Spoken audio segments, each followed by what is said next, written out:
Fala, meu povo! Tudo tranquilo? Vamos falar de um assunto agora que é muito importante pra gente, que é sobre a estrutura da Terra, a movimentação de placas tectônicas.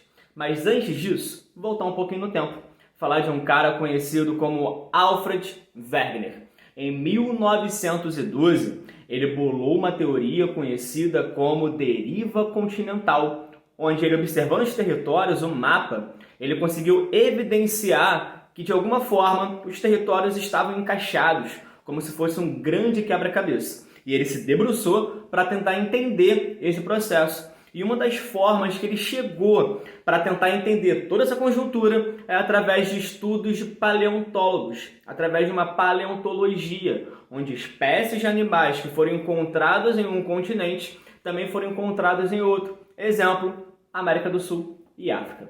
Então existia um grande supercontinente e ele foi se separando. Qual o nome desse grande supercontinente? A Pangeia. Ela existiu e se formou há 320 milhões de anos atrás, na era do Paleozoico. Esse território foi se separando através do que ficou conhecido como movimento das placas tectônicas. Chegou no Mesozoico, rolou uma nova separação, formando dois grandes supercontinentes. Ao norte, a Laurásia, e ao sul, Gondwana. Beleza? Separou cada vez mais, se formando os continentes como a gente conhece hoje. Gondwana e Laurásia foram formados no Mesozoico, há mais ou menos 170 milhões de anos atrás. E esse nosso processo atual de formação dos continentes foi formado na nossa nova era, na nossa era atual, que é o Cenozoico. Beleza. E por que isso aconteceu?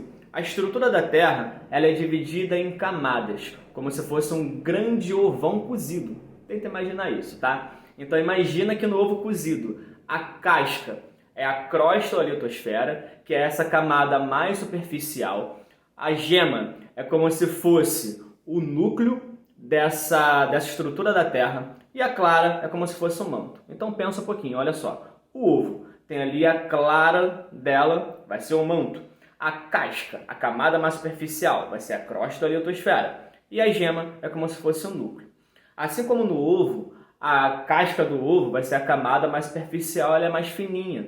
E quando eu levo isso para a estrutura interna da Terra, é como se essa fosse a crosta ou a litosfera. É na crosta ou na litosfera que estão as placas tectônicas.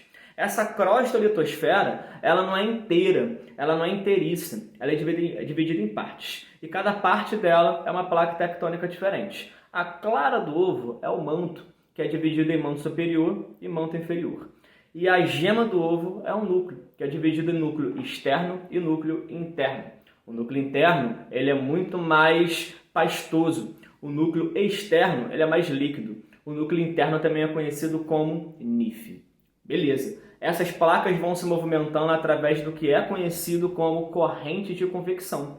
Essa corrente de convecção é um calor que é liberado pelo interior da Terra, fazendo com que as placas se movimentem em vários sentidos. Ou ela vai chocar, ou ela vai se afastar, ou ela vai se atritar. Quando rola o encontro, o choque de placa tectônica, o nome que a gente dá para isso é convergente. Quando rola o afastamento de placa tectônica, o nome que eu dou para isso é divergente. E quando rola o atrito entre placas tectônicas, uma placa raspando na outra, o nome que eu dou para isso é transformante ou conservativo. Beleza. Pegando ali o convergente, quando rola o encontro de placas tectônicas, ela pode acontecer de algumas maneiras diferentes. Como assim?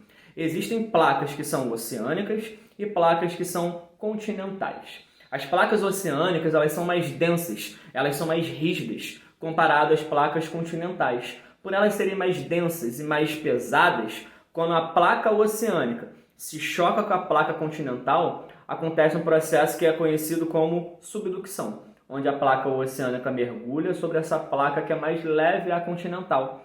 Um exemplo que a gente pode apontar para isso é a formação da Cordilheira dos Andes, aqui na América do Sul, pelo encontro da placa Nazca, que é a placa oceânica, com a placa continental, que é a sul-americana. Beleza? Exemplo. Outro tipo de encontro que a gente pode apontar é o encontro de duas placas continentais, onde com esse encontro colisional existe o soerguimento do relevo, existe o dobramento do relevo. Um exemplo no mundo onde a gente pode apontar isso é a formação da Cordilheira do Himalaia. Na Cordilheira do Himalaia eu tenho encontros de duas placas, a placa indiana com a placa eurasiática, ou a formação de ilhas vulcânicas, que vão acontecer através do encontro de placas oceânicas, rolando o extravasamento de magma. Beleza? Então, isso são exemplos de fatores convergentes, encontros de placas tectônicas.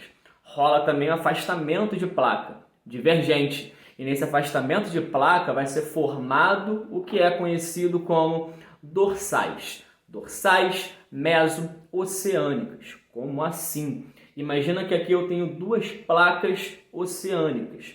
Beleza? Eu tenho duas placas continentais, oceânicas. Eu tenho duas placas tectônicas. E elas se afastam. Beleza? E quando rola o afastamento dessas placas tectônicas, vai formar o que é conhecido como dorsal. A dorsal é o início desse processo de separação. Uma área onde está rolando muito extravasamento de magma. Olha só o nome. Dorsal meso-oceânica. Se é meso é porque está no meio. Exemplo, a separação entre a placa sul-americana e a placa africana. Rolou a separação dela, rolou a formação de uma dorsal, o início dessa separação. O extravasamento de magma continua existindo. E nessa área de separação e extravasamento de magma, ocorre a formação de relevos vulcânicos. Beleza? Então tem a formação de relevos que vão ser formados a partir desse extravasamento de magma. Então eu tenho formação de montanhas em áreas submarinas. Suave? Então, convergente, divergente. Um outro movimento que tem é o transformante ou conservativo, quando rola o atrito entre placas tectônicas. Uma placa raspando na outra. Tranquilão? Então ela vai ali, uma atritando na outra o tempo todo. Vai ali sarrando uma na outra o tempo todo. Suave? O que vai gerar a partir disso? Falhas. Falhas tectônicas. Falhas no relevo. Exemplo de lugar onde a gente pode apontar isso. A falha de San Andreas, na Califórnia. O bonde do GTA já conseguiu relacionar. Então, nessa região de San Andreas, lá na Califórnia, rola exatamente esse movimento. Esse movimento onde uma placa vai raspando na outra. Suave, tranquilo. Então, as placas vão se movimentando, relevo vai sendo formado. E quando eu falo de fatores de formação de relevo através da ação tectônica, eu posso apontar dois tipos, a orogênese e a epirogênese. Qual é a diferença entre uma e outra? A orogênese é o encontro de placa tectônica, afastamento de placa tectônica, ou onde uma placa vai raspando na outra. Pô, como assim? Não entendi nada. Vem comigo, olha só. Quando eu falo de fatores orogenéticos, eu estou falando de movimento horizontal, orogenético horizontal da placa tectônica. E ela pode acontecer ou pelo encontro convergente, colisional, subducção, ou de afastamento, beleza? Formando rifts, por exemplo, ou de atrito entre uma placa e outra. Tudo isso são fatores orogenéticos de formação de relevo. São processos mais recentes, são processos mais rápidos. Mas pensa, quando eu falo de fatores rápidos de formação de relevo, não pensa que isso vai acontecer agora e amanhã já vai estar pronto. Lembra que é sempre milhão. Quando eu falo de fatores geológicos, é sempre milhão, é sempre milhões de anos. Então fica com isso na mente. Fatores orogenéticos são fatores mais rápidos, são fatores mais recentes. E eu falo de epirogenia. O que é epirogênese? Um movimento vertical de placa tectônica. E nesse movimento vertical de placa tectônica rola também falhamentos, menores comparados à orogênese, porque na orogênese rola o dobramento do relevo pelo encontro ou pelo afastamento, mas pelo encontro vai acontecer. Então rola ou o dobramento ou falhas no relevo. Quando eu falo de fatores epirogenéticos, também eu falo de falhas menores, mas também existe. Mas principalmente soerguimento e rebaixamento do relevo. Beleza? Ao contrário da orogênese, a epirogênese é um fator que demora muito mais tempo para acontecer e ele também é mais antigo comparado à orogênese. Me fala um exemplo no Brasil onde eu possa detectar esta bagaça. Se liga. Imagina que aqui eu tenho a Serra do Mar. Imagina que aqui eu tenha a Mantiqueira. No meio entre a Serra do Mar e a Mantiqueira tem o Vale do Paraíba do Sul. Beleza? Vem comigo, olha só. Quando rola o soerguimento e rebaixamento do relevo, o que vai acontecer? Na parte mais alta, ela vai ser conhecida como Horst. H-O-R-S-T. Horst. E a parte mais baixa é conhecida como Graben.